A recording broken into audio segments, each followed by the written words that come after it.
नमस्कार, मेरा नाम सुसन्ना एक्का है और आज के इस वीडियो में मैं आप लोगों को बताने के लिए जा रही हूँ कि आपको शैतान को खुश करना बंद करना होगा, क्योंकि आप जाने अनजाने में ये काम को कर भी रहे, आपको पता भी नहीं है कि आप ऐसा काम कर रहे हैं। और वो काम कौन से हैं?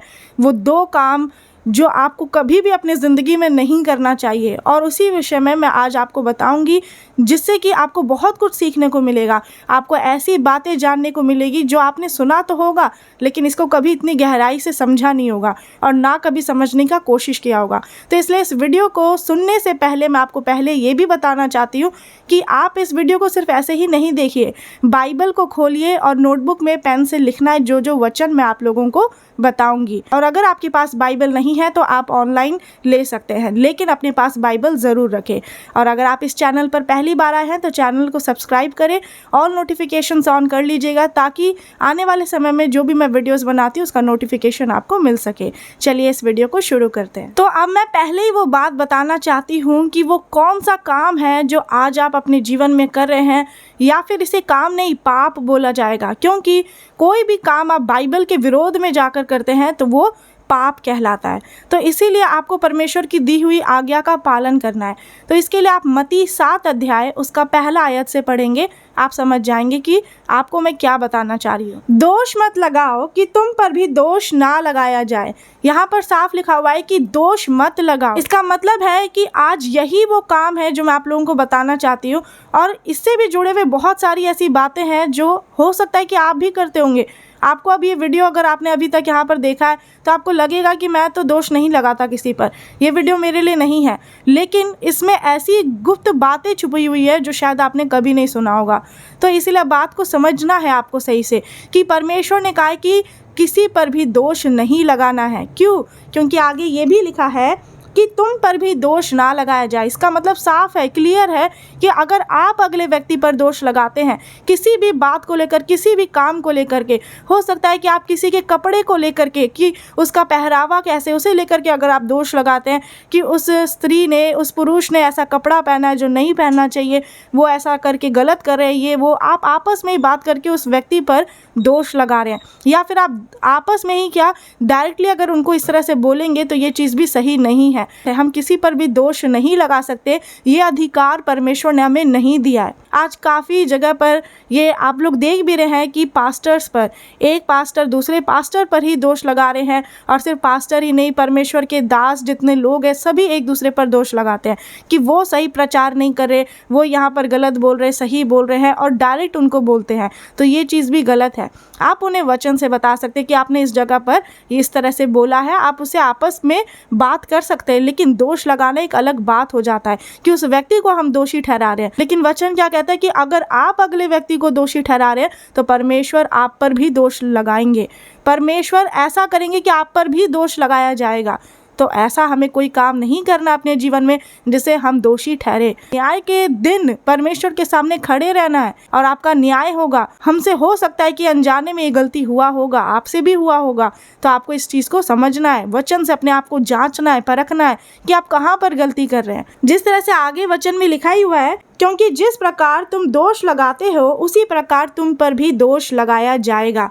साफ जो मैंने अभी आपको बताया कि जिस प्रकार आप दूसरों पर लगा रहे हैं तो आप पर भी दोष लगाया जाएगा। अगर आप आज किसी को पापी बोल रहे हैं कि वो व्यक्ति कितना पापी है, पाप करता है, वो शराब पीता है, नशा करता है, आप उस पर दोष लगा रहे हैं, लेकिन आप अपने आप को तो देख नहीं रहे कि आप अपने आप में, अपने जीवन में क्या कर रहे हैं, आपका जीवन कैसा है। इस बात को भी ध्यान रखना है। तो यहाँ पर इस पॉइंट से आपको ये समझना है कि आप अगर दूसरों पर किसी भी कारणवश आप दोष लगाते तो आप पर भी दोष लगाया जाएगा। इसका मतलब है कि चाहे कुछ भी हो जाए, दोष लगाना ही नहीं है। उसके बाद आगे के वचन से आप अच्छे से समझ जाएंगे कि क्यों नहीं लगाना है। तीसरा आयत में, तू क्यों अपने भाई की आँख के तिनके को देखता है और अपनी आँख की लट्ठा तुझे नहीं सूझता? जब तेरी ही आँख में लट्ठा हो और तो तू अपने भाई से कैसे कह सकता है, ला मैं तेरी आँख से तिनका निकाल दूँ? हे कपटी, पहले अपनी आँख में से लट्ठा निकाल ले, तब तू अपने भाई की आँख का तिनका भली भांति देखकर निकाल सकेगा। आमीन। इस उदाहरण से आपको क्या समझ में आया? इसका मतलब यही है कि आपने देखा कि अगला व्यक्ति बहुत गलत कर रहा है, वो पाप कर रहा है, किसी के साथ गलत कर रहा है, आपने देखा, लेकिन अब आप उसे डायरेक्ट जाकर के बोलते हैं कि तुमने गलत किया, ये वो, ये सही नहीं है, वो नहीं है। आप उसे ऐसे बोलेंगे, उस पर दोष लगाएंगे, उनको ऐसा दिखाएंगे कि वो बहुत बड़े पापी, उन्होंने बहुत बड़ा अपराध कर दिया और आप खुद ही उस पाप में हैं। तो ये चीज़ बहुत गलत है, क्योंकि इससे भी मैं आपको बताती हूँ, आज काफ़ी लोग दूसरों पर बहुत आसानी से दोष लगा लेते हैं, क्योंकि दूसरों पर हमें दोष लगाना बहुत आसान बात लगता है। लेकिन जब बात खुद पर आती है तो हम खुद को सोचते हैं कि हम तो बहुत निर्दोष हैं, हमारे पाप तो क्षमा हो चुके हैं, लेकिन हम अनजाने में क्या गलतियों को कर रहे हैं हमें ये नहीं पता चल पाता। तो वचन से जानेंगे। रोमियो 2 अध्याय उसका 1 आयत, उसमें लिखा है, अतः हे दोष लगाने वाले, तू कोई क्यों ना हो, तू निरुत्तर है, क्योंकि जिस बात में तू दूसरे पर दोष लगाता है उसी बात में अपने आप को भी दोषी ठहराता है, इसलिए कि तू जो दोष लगाता है स्वयं ही वह काम करता है। आमीन। इसका मतलब यहाँ पर साफ आपको समझना है, लिखा हुआ है, ये रोमियो में लिखा हुआ है कि अगर आप किसी पर दोष लगा रहे हैं और वो खुद ही, ये वही पहली बात है जो मैंने आपको थंबनेल में पहले बता दिया कि ये 2 बातों को, ये 2 कामों को कभी अपने ज़िंदगी में ना करें। पहला काम यही है कि अगर आप वो खुद गलती कर रहे हैं और दूसरों पर दोष लगा रहे हैं तो पहली आप खुद को ही दोषी ठहरा रहे हैं। जैसे कि अगर आपने देखा कि कोई इंसान ने किसी के प्रति झूठ बोला और आप बार बार उस व्यक्ति को बोल रहे हैं कि आपने सही नहीं किया, आप झूठ बोले, और दूसरे को भी बता रहे हैं, तो एक तरह से उन्हीं पर बार बार दोष लगा रहे हैं।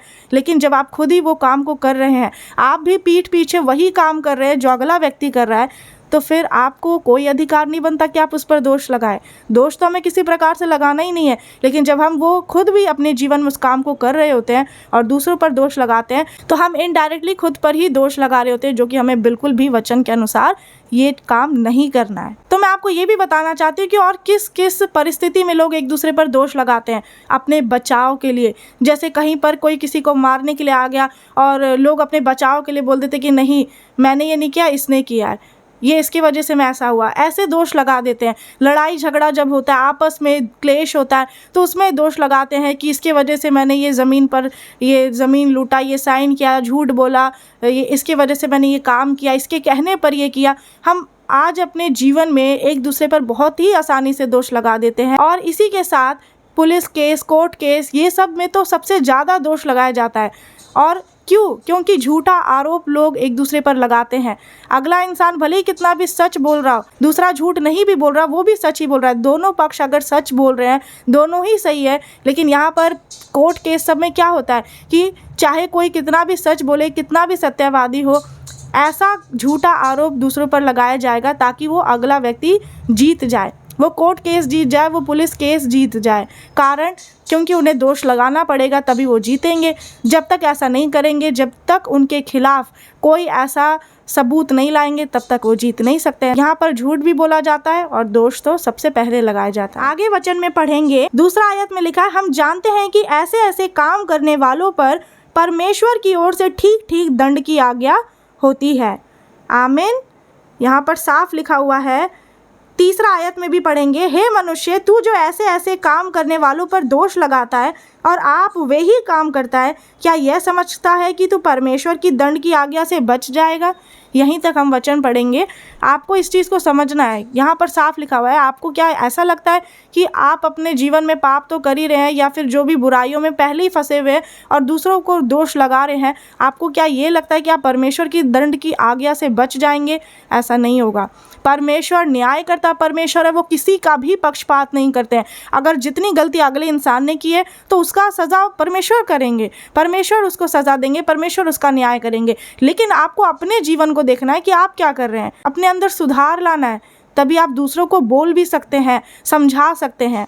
समझाना और दोष लगाना 2 अलग अलग चीज़ें हैं, आपको ध्यान रखना होगा। मैं आपको ये भी बताना चाहती हूँ, काफ़ी लोग आज जब गुस्सा में आ जाते हैं तो वो सारी पुरानी बातें अगला इंसान का उजागर करते हैं। जैसे गड़े हुए मुर्दे को उखाड़ना कहते हैं कि इसने तो पहले अपने पुराने समय में ये पाप किया, इसने व्यभिचार किया था, इसने झूठ बोला था, इसने मर्डर किया था, इसने बहुत सारे ऐसे काम किए थे जिससे ये बहुत ही पापी इंसान है, ये बहुत ही तुच्छ है। आप अगले व्यक्ति को बहुत तुच्छ बोलने लग जाते हैं, तुच्छ समझने लग जाते हैं, सिर्फ किस लिए कि आप गुस्से में हैं, और गुस्से में इंसान को सारी पुरानी बातें जो बीत गई होती है वो याद आ जाता है। और इसीलिए आप गुस्से में जब दो व्यक्ति या दो से ज़्यादा लोग आपस में जब लड़ाई कर रहे होते हैं, इसी लड़ाई झगड़े के बीच में आप क्या करते हैं, दोष लगा रहे होते हैं कि तुमने तो पहले अपने समय में ये किया था, तुमने उस वक्त ऐसा किया था, वैसा किया था। ये हमें नहीं करना है। परमेश्वर चाहते हैं कि हम पवित्र आत्मा की अगुवाई में चले, हम पवित्रताई में चले। और पवित्रताई में चलने का सिर्फ मतलब ये नहीं है कि हम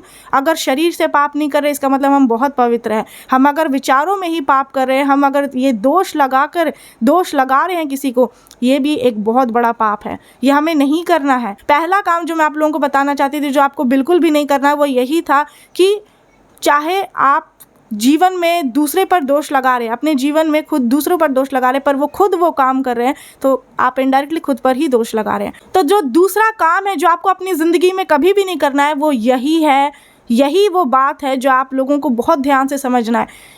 ये ऐसे लोग होते हैं जो खुद प्रार्थना करते हैं, वचन पढ़ते हैं, आराधना करते हैं, उपवास करते हैं, सब कुछ कर रहे होते हैं, सारे धर्म के काम कर रहे होते हैं, लेकिन जब अगला व्यक्ति को वो देखते हैं कि ये तो प्रार्थना भी नहीं करता, ये तो झूठ बोलता है, ये तो गाली देता है, अपशब्द बोलता है, ये हमेशा मतलब दूसरों के प्रति लड़ाई झगड़ा, दूसरों के साथ लड़ाई झगड़ा करना, ये सब कुछ में लगा रहता है, ये कितना पापी इंसान है। आप अगर ऐसा सोचते हैं, ये बहुत ही गलत है। क्योंकि कई बार जब हम परमेश्वर के रास्ते में चल रहे होते हैं, आगे बढ़ रहे होते हैं, धार्मिक रास्ते में, धार्मिक कामों को करते हुए हम बढ़ रहे होते हैं आगे, तो हमें अगला व्यक्ति बहुत पापी नज़र आने लगता है। हमें ये लगता है कि कितना तुच्छ है, ये बेकार इंसान है। लेकिन आपको इस चीज़ को नहीं भूलना कि आप भी पहले वही थे। हम सभी भी अपने जीवन में पहले सही नहीं थे, लेकिन जब हमें परमेश्वर ने हमें चुना, आपको जानना चाहिए कि परमेश्वर ने अपने इकलौते पुत्र यीशु मसीह को पापियों के लिए बलिदान कर दिया, धर्मियों के लिए नहीं, पापियों के लिए। उनके पापों को, हम सब के पापों को क्रूस पर उठा लिया है। तो फिर हम अगला व्यक्ति, अगर कोई बहुत बड़ा पापी भी क्यों ना हो, उसने बहुत ज़्यादा पाप कर दिया हो, लेकिन भी आपको उस दृष्टि से आप उस इंसान को ना देखें, बल्कि ये बात अपने माइंड में लाए, अपने मन में ये बात ज़रूर लाए, जितना परमेश्वर आपसे प्रेम करते हैं, अगला व्यक्ति से भी परमेश्वर उतना ही प्रेम करते हैं। फिर आप कभी किसी को तुच्छ नहीं समझेंगे, क्योंकि जब हम ऐसा विचार अपने मन में लाते हैं, ये हम दोष ही लगा रहे होते हैं। क्योंकि हम दूसरे को देख करके ये सोचते हैं, और जब बोल भी देते हैं अपने आप को बड़ा दिखाने के लिए, हमारे अंदर एक प्रकार का घमंड आ जाता है, जो कि हमें नहीं लाना चाहिए अपने अंदर। इसीलिए मैंने वचन आप लोगों को बताना चाहती हूँ कि गलातियों 5 अध्याय उसका 26 आयत में लिखा है, हम घमंडी होकर ना एक दूसरे को छेड़े और ना एक दूसरे से डाह करे। साफ लिखा हुआ है कि घमंडी होकर, मतलब जब घमंड हमारे अंदर आता है, हम बढ़ने लग जाते हैं, हर काम में, हर फील्ड में हम सक्सेस पाते हैं, तब हमारे अंदर घमंड, प्राइड आ जाता है। और इसी वजह से क्या होता है कि हम एक दूसरे से डाह करने लग जाते हैं। यहाँ पर लिखा हुआ है हम घमंडी होकर ना एक दूसरे को छेड़े। यहाँ पर छेड़ने का मतलब क्या है कि आप देखते हैं कि अगला व्यक्ति अगर शराब पीता है, नशा करता है, लेकिन आप उसे छेड़ नहीं सकते, आप उसे ये बोल नहीं सकते कि क्यों कर रहे हो, ऐसा क्यों कर रहे हो, ऐसा नहीं करना चाहिए, ये वो आप दोष लगाएंगे कि आप बहुत गलत काम कर रहे हैं। अगला व्यक्ति को अगर आपको समझाना है, अगर ये चाहना है कि अगला व्यक्ति गलत काम करने से बचे, तो आप उन्हें परमेश्वर के वचन से समझाइए। आप उन्हें अपनी ओर ध्यान आकर्षित मत करिए उनका, बल्कि उनका ध्यान परमेश्वर के वचन की ओर आकर्षित करें। आप उन्हें परमेश्वर के प्रेम के बारे में बताएं, और ये बताएं कि अगर आप वो गलती करेंगे तो इसकी सज़ा भी क्या मिलेगी। आप उसे ऐसे बता सकते हैं, वचन से हर चीज़ को बताना है। ये नहीं कि आप बोलेंगे कि ये कर रहे हैं, ऐसा क्यों कर रहे हैं, वैसा प्रश्न नहीं करना है। ऐसे करके आप दोष ही लगाएंगे। अगला व्यक्ति आपको दिखता है वो पाप में है, वो निराशा में, वो गलत रास्ते में, प्रार्थना करें आप, क्योंकि प्रार्थना में बहुत सामर्थ होता है। जब आप प्रार्थना करते हैं, परमेश्वर धर्मी जन की प्रार्थना का उत्तर देते हैं, क्योंकि धर्मी जन की प्रार्थना के प्रभाव से बहुत कुछ हो सकता है। फिर आपको जब वो सामर्थ्य मिला है, परमेश्वर ने आपको चुना है अपनी महिमा के लिए, तो आप अपने आप को कभी बड़ा ना दिखाए। जो जितना अपने आप को बड़ा दिखाता है वो छोटा किया जाएगा। इसलिए ऐसा कोई काम ना करें जिससे परमेश्वर ही आपको छोटा करे, परमेश्वर की दृष्टि में आप छोटे ठहरे। इसलिए आप मनुष्य को खुश करने के लिए काम ना करें, शैतान को खुश करने के लिए काम ना करें, पर परमेश्वर को खुश करने के लिए काम करें। आमीन। वो काम भी समझ लिए जो आपको बिल्कुल नहीं करना अपनी ज़िंदगी में, और किस तरह से आप शैतान को खुश कर रहे हैं आपको खुद पता भी चल गया होगा। ये पाप बढ़ते जा रहा है, बढ़ते जा रहा है, और आज हर कोई जाने अनजाने में ये पाप करते हैं। हमें अगर पाप हुआ है हमसे तो उसको मानिए, वचन इसलिए बताया जाता है ताकि आप पर दोष लगाए, इसलिए नहीं, पर इसलिए कि आप अपने आप को उससे जांचें, परखें और सही रास्ते पर चल सके, परमेश्वर के बताए हुए मार्गों पर चल सके। आमीन। अब आप मुझे कमेंट करके बताइए कि आपने इस वचन से क्या सीखा। बस इतना ही आप बताइएगा कमेंट करके, क्योंकि जब हम वचन को सुनते हैं परमेश्वर अलग अलग तरह से बातें करते हैं। तो आपसे परमेश्वर ने इस वचनों के द्वारा किस तरह से बात किया, ज़रूर कमेंट करके बताइएगा। इस वीडियो को ज़्यादा से ज़्यादा लोगों को शेयर कर दीजिए ताकि परमेश्वर का सामर्थी शक्तिशाली वचन दुनिया के कोने कोने में फैल जाए। आमीन। परमेश्वर आप सभी को आशीष दे। God bless you all.